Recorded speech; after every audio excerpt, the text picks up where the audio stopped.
everyone. Hi. I don't have the best lighting here, but I hope you can hear me and see me well. I'm gonna wait a few more minutes for more people to join, but this is the book. Hello. Welcome to the premiere of The House by the Swamp, the book. And I'm not sure if it's exactly 9 o'clock already, so I'll just wait a few more seconds to begin. But thank you so much for joining me tonight. I'm really excited to share this with you. This is the copy of the book. For now, I only have one because it's still kind of like a proof copy for now. But it's already available on Amazon. Thank you so much for joining me. So I will begin now. And so I would like to welcome you to the premiere of my book, The House by the Swamp. And I will begin by reading you just the first page of it. Chapter 1. The House. Once upon a time, Lila, a waifish girl with delicate features, left her family home in the city, bringing with her only a few pieces of clothing and some books, and took the train to the village where she met with her new employer. He then sent her to the old hospital, a house beyond the valley, in the forest, by the swamp.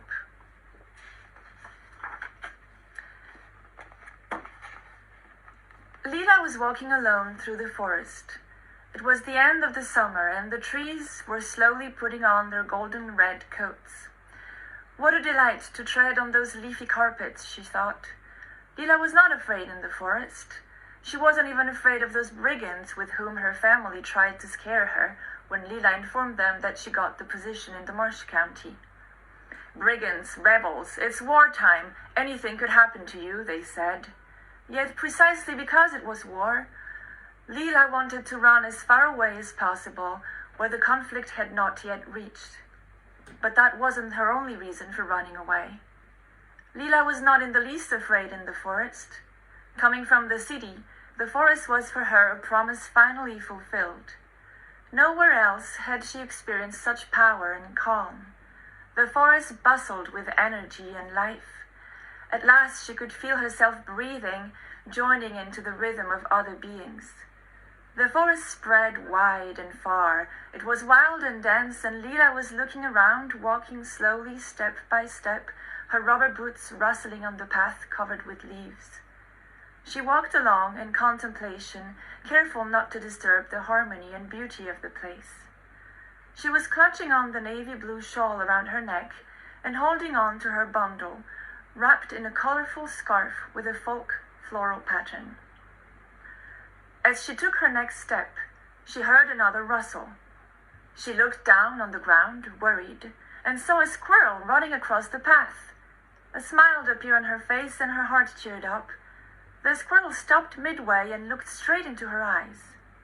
Lila stopped, enthralled in this magic moment. So this is the very beginning of my book. The book is with original illustrations and drawings, original paintings and drawings, made by Sylwia Ewa Paszko, a wonderful Polish artist, whom I think that was my first collaboration with her. She also made the poster for my play Siren Call. And so throughout the book, you can see her paintings. This is the forest, and you can see this is Lila.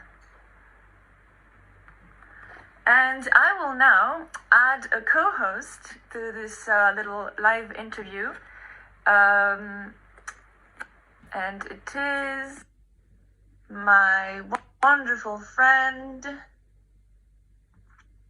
Waiting for him now. My wonderful friend Midnight. Hi, how are you?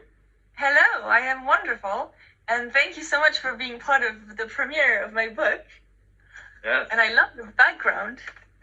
Thank you very much. I love yours, actually. I was going to comment on how fitting it is that you're... Yes, a magical forest. Yeah, exactly. I tried to sort of complement that with my own nature scene behind me. Thank you. Good job. Anything for you. Cool. So if people aren't aware, I'm going to ask you a few questions about the book, being probably one of the few people who have actually read it at this point. I'm excited to talk to you about it. Oh, I'm very excited for it too. Yeah. So did you want to, obviously you just read the beginning of it. Did you want to sort of try to summarize or encapsulate, what the story is about, or would you rather kind of leave? Sure, I can actually, I can read what is on the back cover of the book, which is: once upon a time, in a land torn by a civil war, Lila is taking care of a retired doctor until rebels take over the house that used to be a hospital. A tale of love versus war, the right to bodily integrity for all beings, and the process of individuation through a psychedelic journey and the power of nature. Awesome. So, let's start with this. So this is a fairy tale. Yes, it has. A fairy tale. So I actually based I was extremely inspired by this book by Vladimir Prop called "The Historical Roots of the Magic Folk Tale." I read it in Polish. It's Historyczne korzenie bajki magicznej, and Vladimir Prop was a folklorist, basically, who analyzed many folk tales throughout the years and how they evolved, and every particular thing that usually appears in a folk tale. So I kind of did like an exercise of putting a few things that he mentioned should appear in a fairy tale, in a folk tale, and I put it in the book. Actually, it would be a funny exercise for somebody who is kind of like a connoisseur of Vladimir Prop to find in the book which things they are. Awesome. Some little Easter eggs. Yes, exactly. Very much so. If somebody is a professional, they will be happy to see them. Yes. Awesome. And I think it's worth mentioning that most people, when they hear the word fairy tale, they think of children's stories, but that's a more recent development. It used to be, fairy tales were for everyone, and even in a lot of cases more so for adults, because some of them were pretty dark and a little frightening for children. Pretty brutal. And actually, my book also talks about brutal things like war. Obviously, there's I had to, when I chose on the platform where I put the book, I chose for 11 years and up, because it's not exactly a children's story. It's gets a little violent. But yeah, back in the day, to prepare your kid to life and the brutality of life, you would read terrible things to them. And actually, even today, like if you read a lot of classic fairy tales, there's a lot of violence in them. Yeah, for sure. I actually heard that the Brothers Grimm rewrote a lot of their fairy tales to make them more child-friendly. Yeah, so that's one other thing that Vladimir Prop mentioned in his book, is how much the folk tales and the fairy tales would change throughout the years, adapting to the historical context, and our world being less and less violent. Even though a lot of people don't seem to see it, we are living in a way less violent than we used to, way less violent world than we used to. We have definitely evolved morally. So that would change too in fairy tales. Yeah, for sure. So on top of being a fairy tale, this is, as far as we know, the first anti-speciesist fairy tale. Exactly. Good catch. So I don't know who all's on right now, but can you maybe talk about what speciesism is and then why it was important for you to focus on that? Yeah, so speciesism is a term that means the discrimination against somebody because of their species. So basically, we live in a speciesist world today where you can kill an animal just to eat him, and it's considered legal, normal, and okay. So that would be like the best, most typical example of speciesism. But there's many examples that we could bring. Even calling somebody a pig is speciesist. So an anti-speciesist fairy tale would be a fairy tale that focuses on spreading the message of anti-speciesism, which is to stop discriminating somebody because of their species. And why did you want to focus on that as the primary, factor within this fairy tale? Because I would hope for a world where speciesism would be gone and fairy tales being a representation of our world and kind of like a moral compass, moral book to follow. Ideally, I would like us to go, I think morally we are going there to an anti-speciesist world. Let's hope. Yes. So cool. So it's an anti-speciesist fairy tale, but as you just mentioned, it also touches on so many other things: war, rape, death, violence, drugs, or plant medicine, as we plant medicine would yes. refer to it in this case, and so many other things. So I guess, how did you manage to squeeze so much into, a short book? And did you intend to do that, or did that just come about naturally as you were writing it? So I actually wrote this story throughout, seriously, like over 10 years, because so I kind of knew where I was going to go, but those themes are just so close to my heart and present in my life that it just naturally happened that I had to put them there.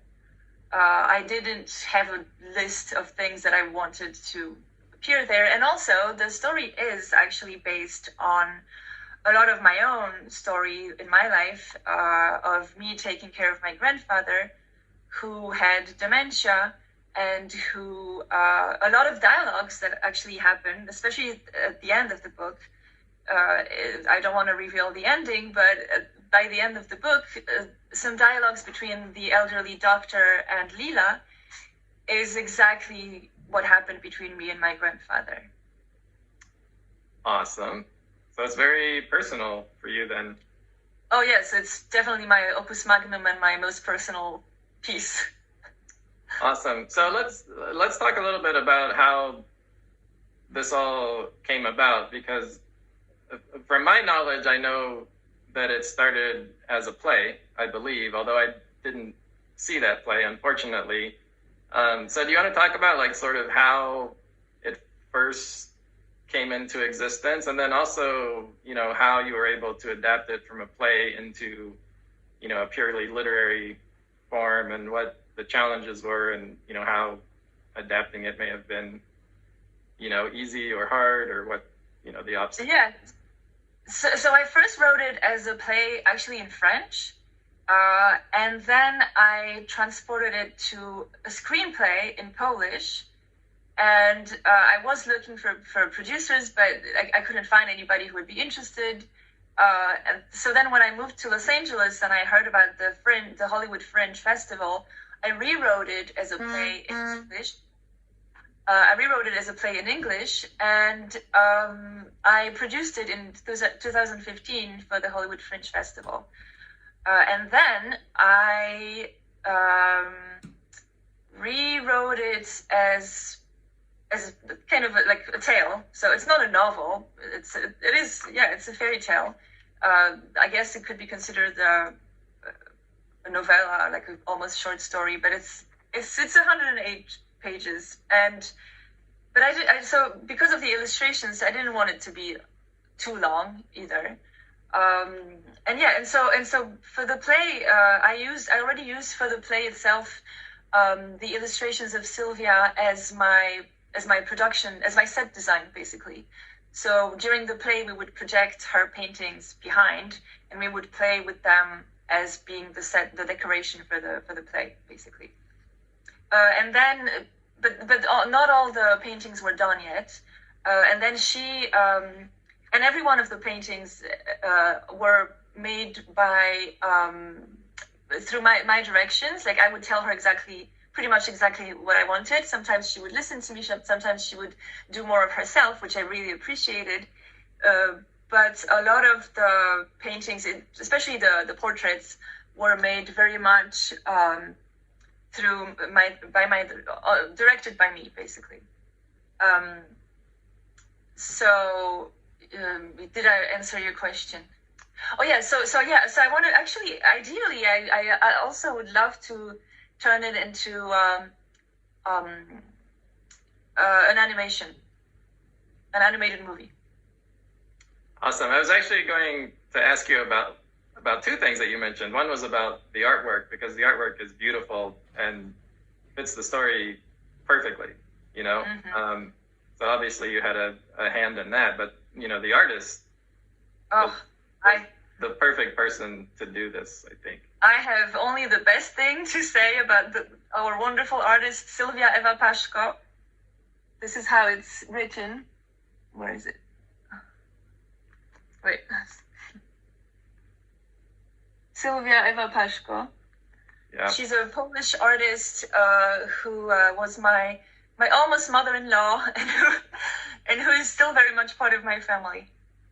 Very cool. How long did it take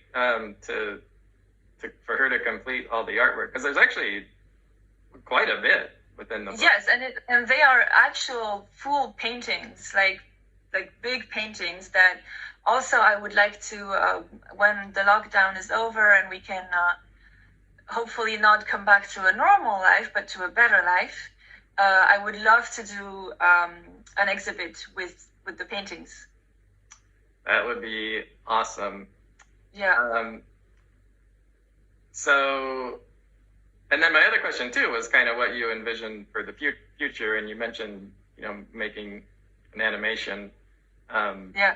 I think it could be a pretty awesome live action film as well, if you ever, you know, decided to explore. Yeah, that was my second idea, but it just didn't happen yet. Maybe it will happen, but I feel like an animation, it's such a story that it's such a dear story to my heart that in a way I kind of like feel that I would like to have complete control over it.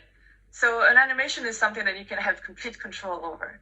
A live action movie is, as you well know because you work in that, can sometimes go off the rail. Yeah, for sure. So I want to talk a little bit about some of the stuff in the book. The first thing, obviously, the house and the swamp. I mean, it's called The House by the Swamp. But the house and the swamp are both kind of characters, you know, within the fairy tale. So I'm curious, like, and you mentioned this a little bit, but maybe you can talk more about like what inspired those and how you decided to bring those to life in this way. Actually, it's almost like in everything in art, it kind of falls on you. It kind of happens. I didn't plan one day, I'm going to write a story about a house and a swamp.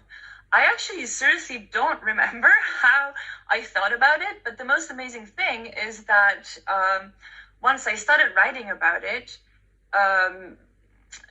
I then in my life, it just so happened that a house by a swamp entered in my life for real.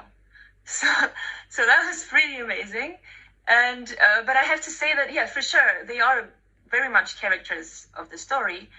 And also, it is a story that I hope get the message that everything, not just every human, but everything has an energy and a so-called soul of its own, including very much nature, of course, but also houses, also objects, inanimate objects. I definitely believe that we are all interconnected with everything, not just humans. For sure. And so you also mentioned your grandfather, at least partially inspiring one of the characters. I'm curious if some of the other characters were possibly inspired by real people, or how you created them, especially obviously the main character. Very much so. The character of Vora was inspired by my grandfather's actual caretaker, who came into our life at like the very end of my grandfather's life, for reasons that will be revealed in the book. So I don't want to talk too much about it, but yeah, she's very much inspired by her, even though I never really, and funnily enough, she had the same name as I, Jola, which is a common name in Poland. But so I never really knew her. Like, we would see each other from time to time because we would both be taking care of my grandfather. I was very opposed to her taking care of him, but it's a family story. But the character of Diglis, the leader of the rebels, whom I just showed here. This painting is a handsome young man. Yes, so this painting is actually, I gave Sylvia a picture of River Phoenix to be inspired by, but the actual character of the story itself is this Chechen insurgent who died during the Second Chechen War with Russia. Because at the beginning, when I started writing this story, I was very much involved in the Second Chechen War, the genocide of Chechnya, and I was very involved in certain movements of liberation of Chechnya. So there was a real insurgent that inspired me, that character. That's awesome. Very cool. And it's interesting because you're one of probably the most knowledgeable and aware of, history and politics and current events. And, a lot of that, you can see parallels throughout the story of, real life. And it's kind of awesome that you're able to do that in a way that it doesn't necessarily slap you across the face, but it's clearly, mirroring reality. Well, the terrible thing about history is that history repeats itself. So you can pretty much extrapolate this story to any situation, past or present. For sure. Yeah. Awesome. So I don't know. Has anybody else requested to ask questions of you at this point? I know that Luke has. I don't know if Luke is still interested, but I could join him in. And anybody else who's watching us and who would like to come as a co-host and ask me questions, you are very welcome to do it. Or you can just type them at the bottom and I will reply your questions.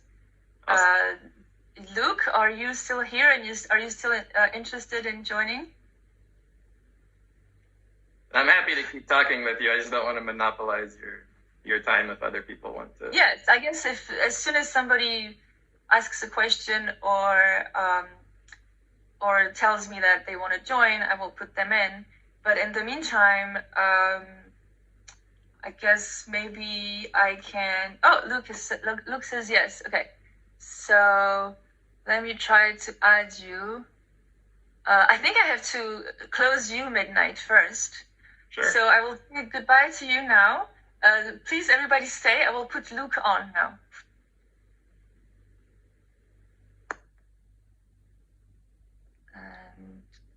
Okay. Perfect. Now Luke should be joining us. Waiting for him to join.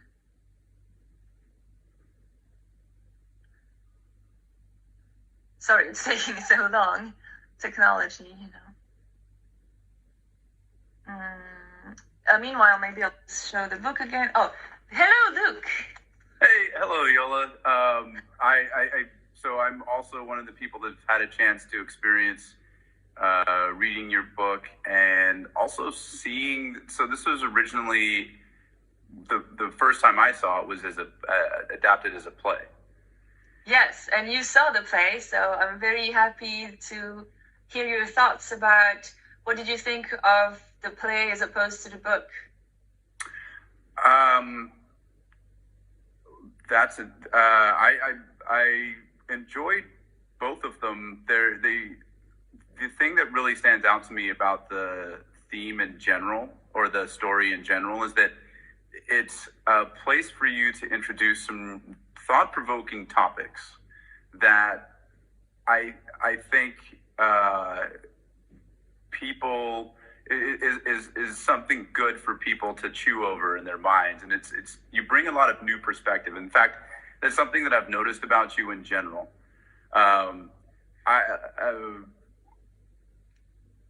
of my favorite things that I've told you, Jola, over the time that I've known you is that you always get me in a way. You always bring up comments that make me think about my own viewpoints and my own perspective, and it's always so there's so much there. There's so much for me to pull out of it, which is why I'd love to get a little bit more from to talk to you a little bit more about the story, because while you say that this is while this is described as a fairy tale, it very much is a story that first of all resembles a lot of real elements in your life.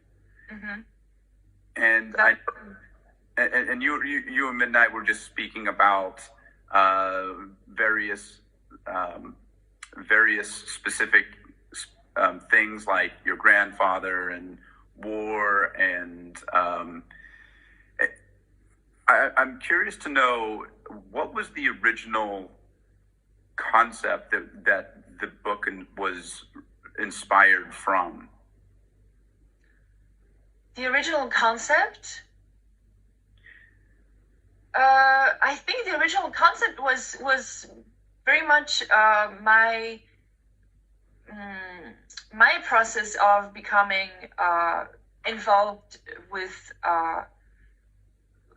with supporting insurgents in Chechnya, but at the same time, of course, feeling uncomfortable about violence in general, and about the use of violence, and but also understanding that violence provokes violence. So wanting to talk about that and somewhat legitimacy of people who use violence against violence. So that very much was my first inspiration for the story in general. Really interesting. There's definitely a huge element of what's going on there, and I actually find the main character Leela to be really an interesting perspective as that story unfolds around her, and it's the thing that reminds me so much of Leela and various thought-provoking perspective is how she uses her own ways of looking at the world, and sort of not in a judgmental way, but just sharing her ideas. And as the reader, as you're introduced to various topics, it makes you think. It gives pause. Was that your intention when you were writing Leela? I didn't really have an intention. I think it just went naturally. I didn't think that she should be this or that. I think it just came out like that. Yeah. And so, one thing that, I mean, Leela is very striking in many ways. I feel like she very much reminds me of yourself in many ways. I'm guessing that she's very much inspired from your own thoughts and your own viewpoint of the world. And so in many ways, while this is a fairy tale, this is also a commentary from a fairy tale point of view on the world. Mm-hmm. Yeah, very much. I guess I used my sensitivity to tell a story that I wish to share with the world. Yeah, very much so. Is there, is your intention to draw thinking into your reader, or are you? I feel like it's all left very open-ended for your reader to just to be left with thought and just be left with ideas to chew on, and not necessarily being forced to have any particular direction on those thoughts. Is that something that could you tell a little about what your intention is around the delivery, of the content, of the philosophical content that this book has within it?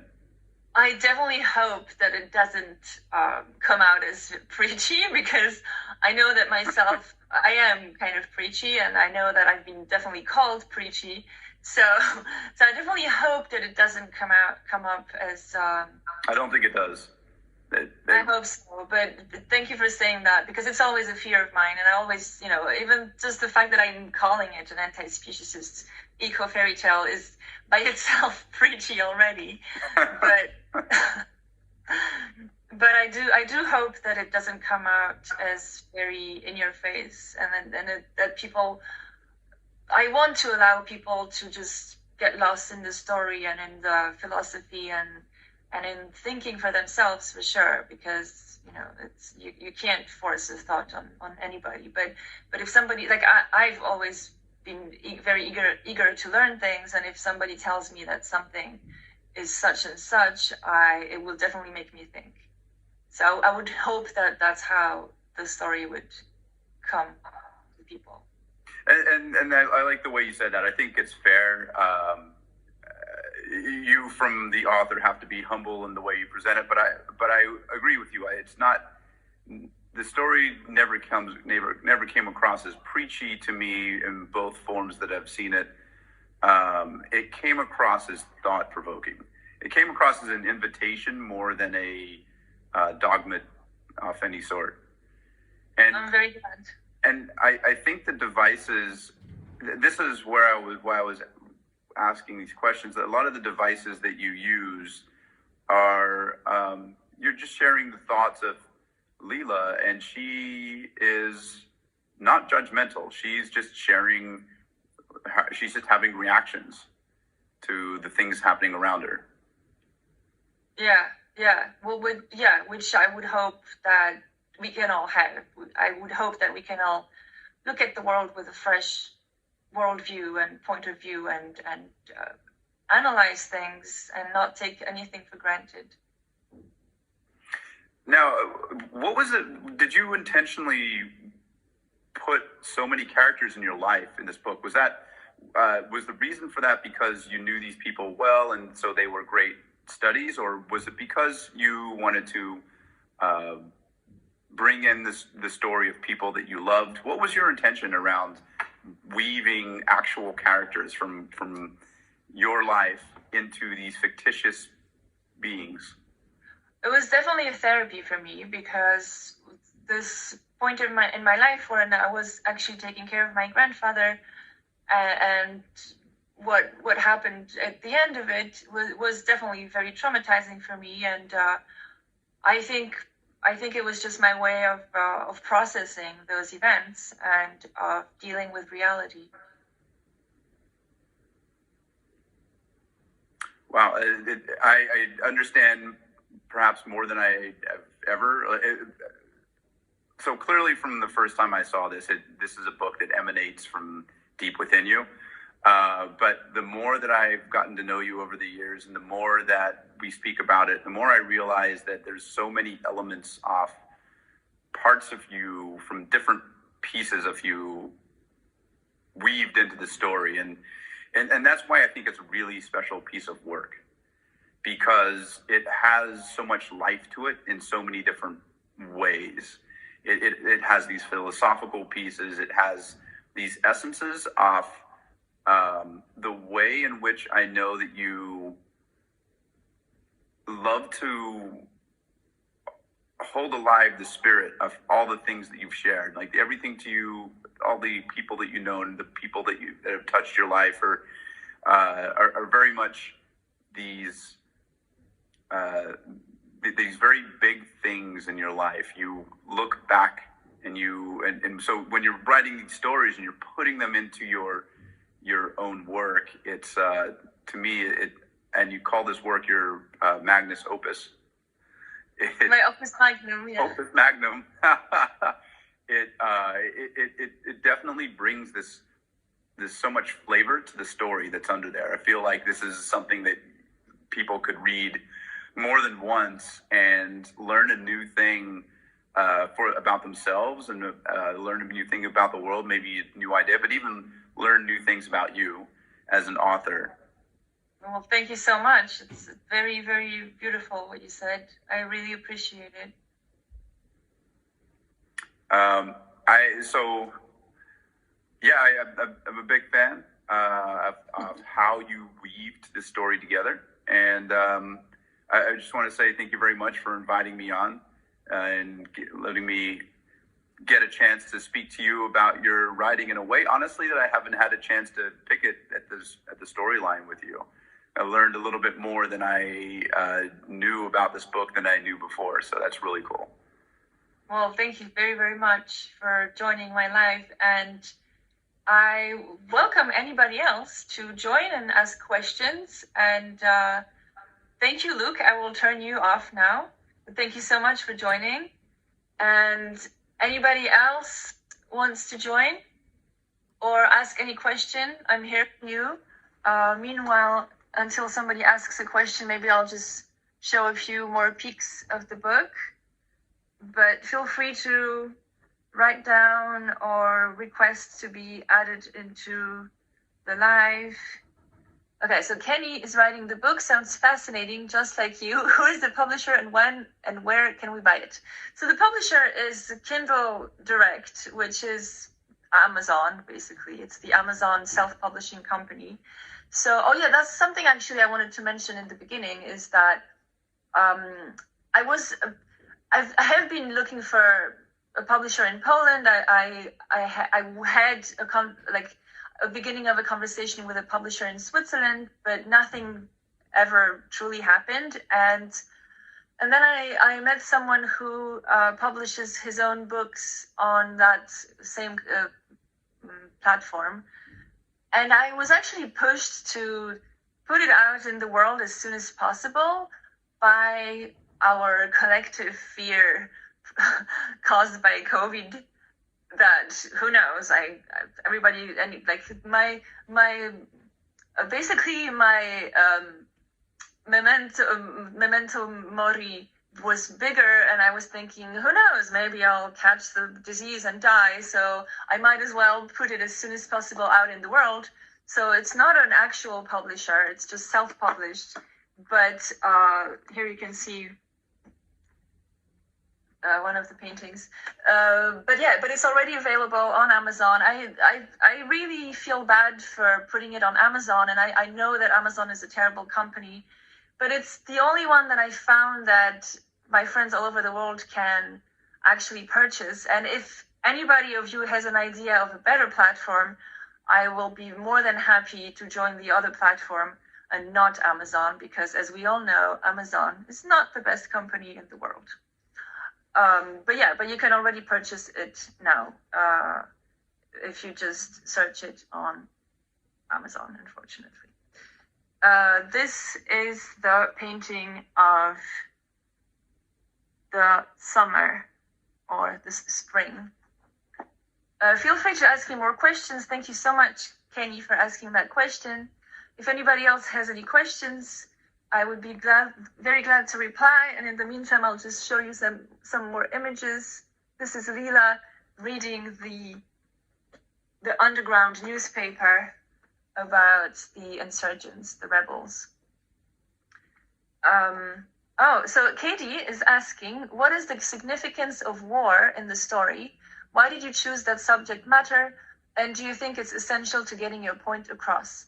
Yes, the significance of war is that obviously war is the essence of conflict and of mortality and violence. It's just the combination of the worst things possible. And like I mentioned before, I was involved in the Chechnya, in trying to liberate Chechnya for the Russian oppression and genocide. So that very much inspired me. And war, I really think war is in my genes. I really think I have secondary PTSD from the Second World War through all these war stories that I've heard from my grandparents, who were both extremely affected by the war. And my mother was in my grandmother's womb in a concentration camp in Germany. So you can imagine how that genetically affected me as well. Pretty much everybody in Poland is a consequence of war still.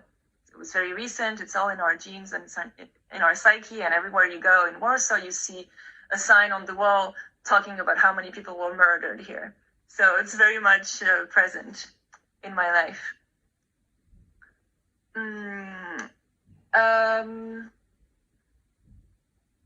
Do I think it's essential to getting my point across? Yeah, I think it's just so fairy tales are kind of like a magnifying glass on life. And I think war is a magnifying glass on the human condition, basically. So I think that would, I think in that case, it was easier to get my point across, which is nonviolence to humans and non-humans and nature. So thank you, Katie, for asking that question. If anybody has, speaking of war, you can see here the moment where the rebels take over the house. So the book has paintings and drawings. So Sylvia Eva Paszko, our wonderful artist, created original paintings as well as black and white drawings. And the original paintings are pretty big size paintings that I hope to very soon do an exhibition with. Does anybody else have any questions? Let me see what else I can show you. This is the moment where Lila first comes into the house and meets the doctor. So Kenny is asking, do you have plans to make it into a movie or a longer play? A movie, definitely. I would love to turn it into a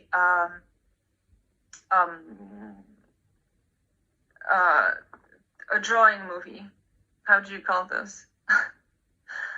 I would love to make it into an animated movie. I would love that, absolutely. I don't know if I want to make it into a live action movie because, I would love to, but I don't know how much. I would only do it if I had full control over it. Over an animated movie, you can have. Thank you, Matthew. Yes, animated. Thank you, Katie. Yes, I would only make it into a live action if I could have complete control over it. Over an animated movie, you can have complete control, so I would definitely do it. A longer play, not at the moment. I would consider it if I had more money, but the play that I did for the Hollywood Fringe in 2015, I basically lost $2,000 on it. So it was in the beginning of my LA life. Now I just don't have that money, especially since the lockdown and the impossibility of making money, which actually has been quite nice for me because I could finally rest and be paid to just rest in Los Angeles. For me, it's been a blast. But yeah, do you have any other questions? I would love to answer your other questions. Or let me see if I can. Oh, I'll show you the secret lab, the lab of the doctor. I don't know what time it is because my phone is my clock. I'm not sure if I should continue much longer, or if you don't have any other questions, maybe I will just leave it at that.